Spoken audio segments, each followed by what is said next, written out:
Yes. I don't know why they didn't just run the ball more. Instead of running, they decided to throw it to him, and he can't catch, so he's just going to drop it.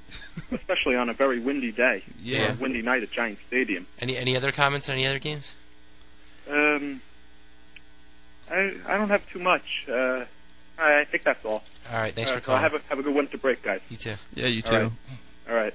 Bye. See ya. All right, so we're going to get into all the games now. First of all, tonight, you got the 5-8 Bears visiting the 7-6 Vikings. And Bears are still on the playoff hunt list. Don't forget, those Bears, they might actually get in. Those easy Bears? No way. So they would have to lose tonight to be officially eliminated. The Vikings, they win, they're in great shape. They're 7-6, so that's tonight's matchup at the Metrodome. And we're being bugged. With Travaris Jackson. And we're going to get into the games in a little bit. Here comes the call.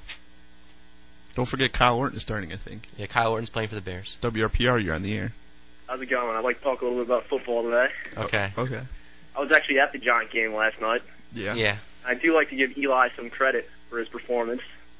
I mean, they're completely, there were probably 15 drop passes, and they did run the ball well for a little while, but for the most part, they were getting stuffed left and right. So I wouldn't give Eli, that much of a bad grade for last night.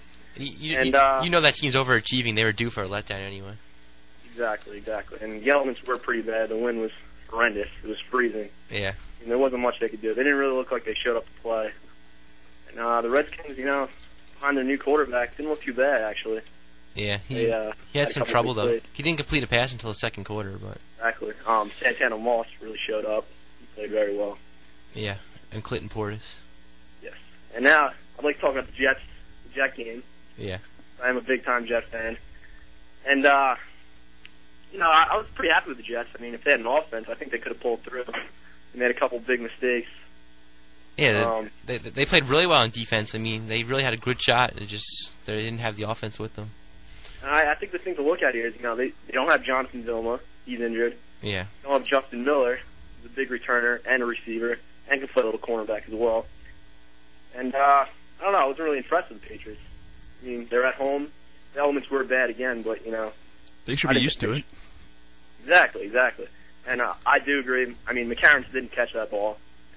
And the missed field goal really did kill us. But I think if we get an offense, maybe a decent quarterback, maybe Kellen Clemens shows up next year, or we get, a big receiver, I think we can do pretty well. But do you admit that Chad Pennington was right for that game? Oh, yes. I mean, Brad Smith, you can't run the option in the NFL. He had some unbelievable runs. And, you and everybody else thinks that. Yeah, I mean, every time he came in, you knew he was going to run the ball. He couldn't pass if he even tried. And, Chad had a pretty impressive game for coming off the bench, really not prepared. It was his game. No way Kellen Clemens wins that game.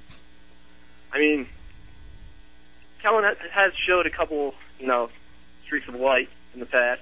I think he could have done pretty well, but, I don't know, he looked pretty rattled right off the bat, especially since that, first play he got knocked down. I thought maybe he was going to come back in, but, I mean, it's really hard to tell. You haven't seen much of him. He's done all right, but I don't know.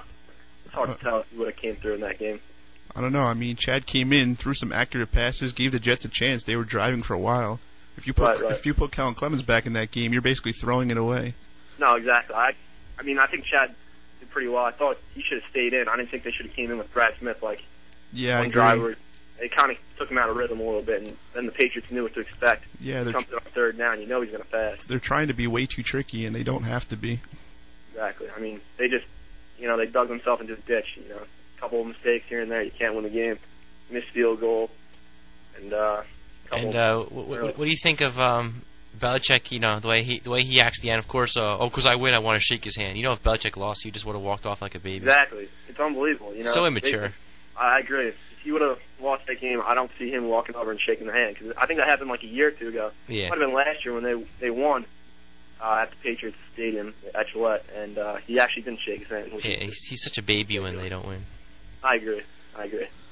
Yeah, I mean, you saw that this year with the Colts. I mean, he just went up to Dungy, just touched him, and then left. He didn't show any respect for him at all, and Dungy's a class act. Yeah. It really is unbelievable. I really can't respect the Patriots organization at all. I mean, they've won big. They're, I guess you can call them a dynasty now, but overall, I just think they're very unsportsmanlike. And saying that they were going to blow the Jets out by 60 is is just ridiculous. Yeah. I'm happy we at least give it a shot. Yeah, we were all happy about Yeah, that. good effort for that.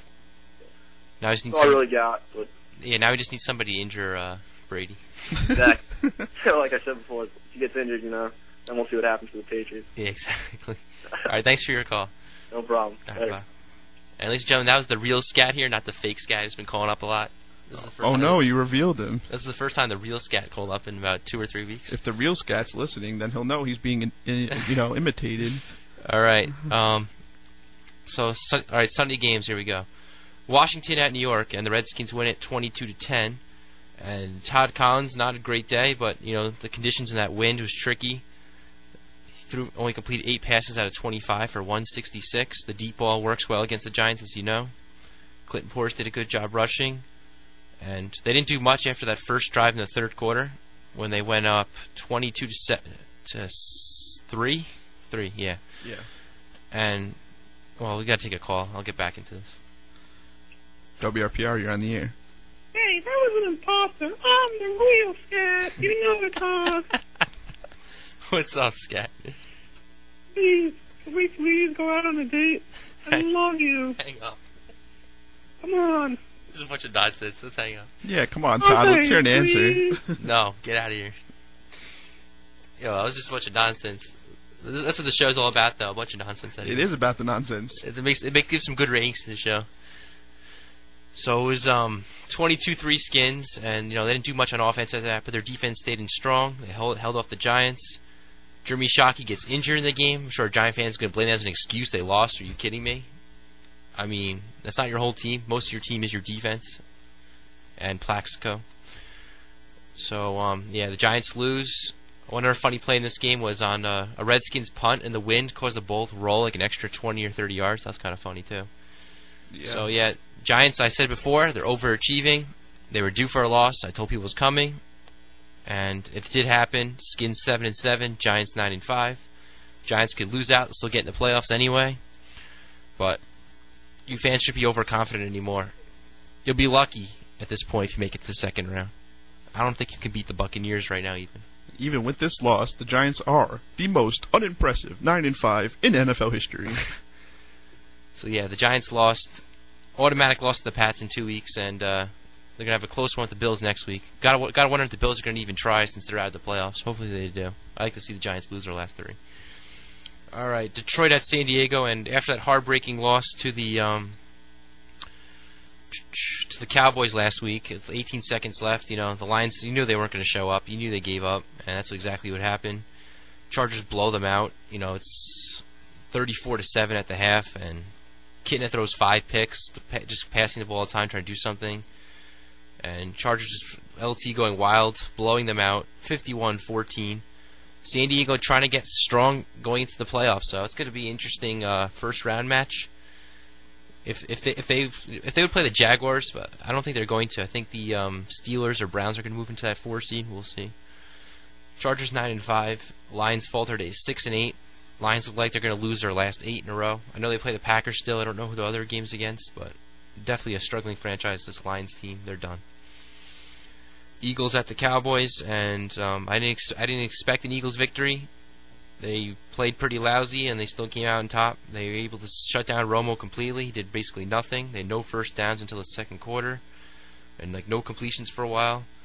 A crucial moment here, first of all, was when the Eagles, they were up 7-0, and they get an interception in the end zone, and the guy, this is a horrible. The guy starts running it out. He could have had a touchback at the 20. He runs it out, so he would have been down to 11. Then not only that, he fumbles it. Not only that, Andy Reid calls timeout. Not only that, Andy Reid then is going to challenge it. So they lose 2 timeouts out of this play. I'm just like, wow, that's just killer. I'm like, next play, Dallas is going to get a touchdown. But somehow, this Eagles defense, they did not go away. They would not die. They kept hanging strong. They would play for McNabb's poor effort. They would make big stops, and they do it. They hold them to just a field goal, and they just play tough the whole game. They never give up. And they win it 10-6. Another key moment at this game, Brian Westbrook not being selfish. Let's congratulate him on that. He gets a big first down late in the game, and he just stops the 1 yard line and says, "Go ahead, Cowboys, tackle me.